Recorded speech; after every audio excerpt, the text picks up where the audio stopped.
I'm going to start by just giving you a quick bit of information about me. So my name's Amelia. It's really important to me that we include the voice of the autistic individual in our training. The main areas of difference that we see, and I use the word difference as opposed to difficulty because that's the preferred way of thinking, really. Very, very hyper aware of what's going on. And again, as we talked about, that's tiring. That's a level of anxiety and stress that they're maintaining for several hours a day.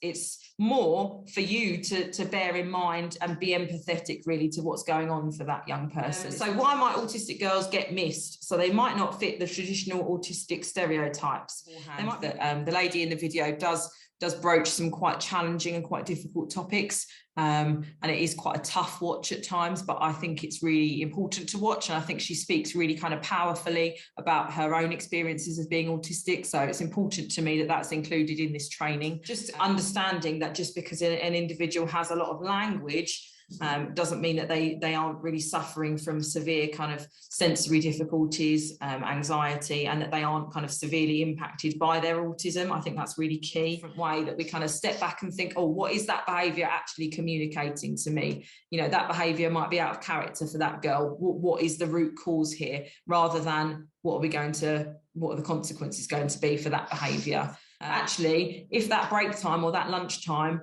is a source of stress, is actually the biggest stress for that young person because of the social needs or the unstructured time, then it's not a break, is it? It's not serving its purpose. So, okay, what can we put in place to support that girl? But really, the most important thing is to build self-identity, empowering young person, and teaching them to recognise their own skills and strengths, as well as managing their difficulties and the things that they find challenging. Okay, so today's session is all about autism and sensory processing in the classroom. Okay, so here are our 8 senses that we're going to be looking at today, and the diagram on the right just kind of shows you what we talked about with the normal range. So there is a normal range of sensitivity with all of those things. Not everybody's sensory sensitivities are the same.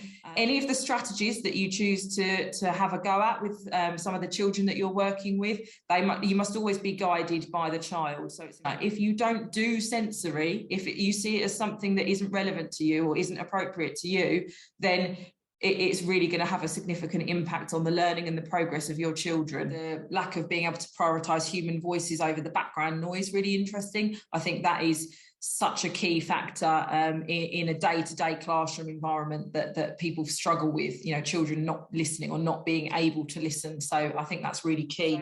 That fantastic eye for detail, when used in the right situation, can be a fantastic skill, but in a situation like a shopping centre where there's a lot of details around you, they might have real difficulty processing those and find that information that they're getting overwhelming. I often like to think of the analogy of the bath with the water going into it, and all of that sensory information is water going into the bath, and a neurotypical person might be able to let some water out at the bottom, or they might start the day with very little water in the bath. But a child who is constantly overwhelmed and overloaded by sensory information, it might just be the smallest thing that tips their bath over to filling point and overspill, so getting them into meltdown.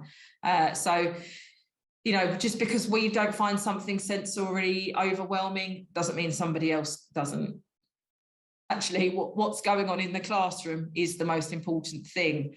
So what resources do you need to do sensory? Your most valuable resource is you. It's the relationship that you have with that child. You don't need to spend lots and lots of money on resources. So I'm going to leave you with this. So the senses, being the explorers of the world, open the way to knowledge. So today's presentation is all about autism and anxiety. These 2 areas, which are the criteria for diagnosing autism, how easily tied up they are with anxiety, how the 2 go hand in hand.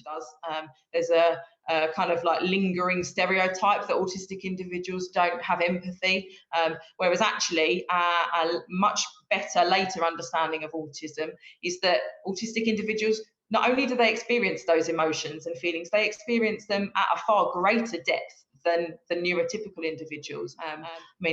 Everybody who knows an autistic individual will know that they may well be able to develop their special interest or aptitude, and that can really lead to a certain skill or career, and that can be something that really brings autistic joy, really brings a lot of benefits to them, that they're able to focus quite intently on one thing. And if an autistic individual is able to get into a flow state, so where they're being very monotropic, focused on one thing and block everything else out, that can actually be really beneficial for mental health. That can be their safe place.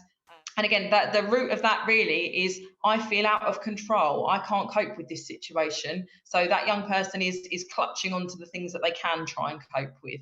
So now, as practitioners in the classroom, we can support autistic individuals in managing their own anxiety, and hopefully therefore make the school environment and the classroom environment a bit less stressful and a bit more of a conducive to learning environment for them. It is appropriate. So, for example, if their coping strategy is talking about their special interests when they're feeling anxious, and that's not appropriate in your classroom setting, you can't just tell them not to talk about it. It might be that you have to build in some times in the day where they can talk about it. So sometimes I think it's people can get het up in what they always do, and well, we always go to assembly, and well, the children always go out on the playground at playtime and that kind of thing. And actually, it's important to think about what is the purpose of those activities and what is our autistic individual actually getting out of those activities. So school is so busy and there's so much going on and so much packed into the timetable, but it's really, really important to build in those connected moments, because having that relationship, that strong relationship with an adult, can be the key in reducing overall anxiety and making that young person feel safe. I can't be calm just because you tell me to. Your anxiety will be catching like a cold. So if you are calm, that is the first step in helping me be calm. So that's your takeaway message really from today. You telling somebody to calm down or not worry is not going to do anything to support that situation. Actually, controlling your own body language and your own emotions, building your connections, and then thinking about all the strategies that we've talked about today to reduce overall anxiety are going to be the key in breaking down that barrier, reducing anxiety, and supporting access to learning for that young person.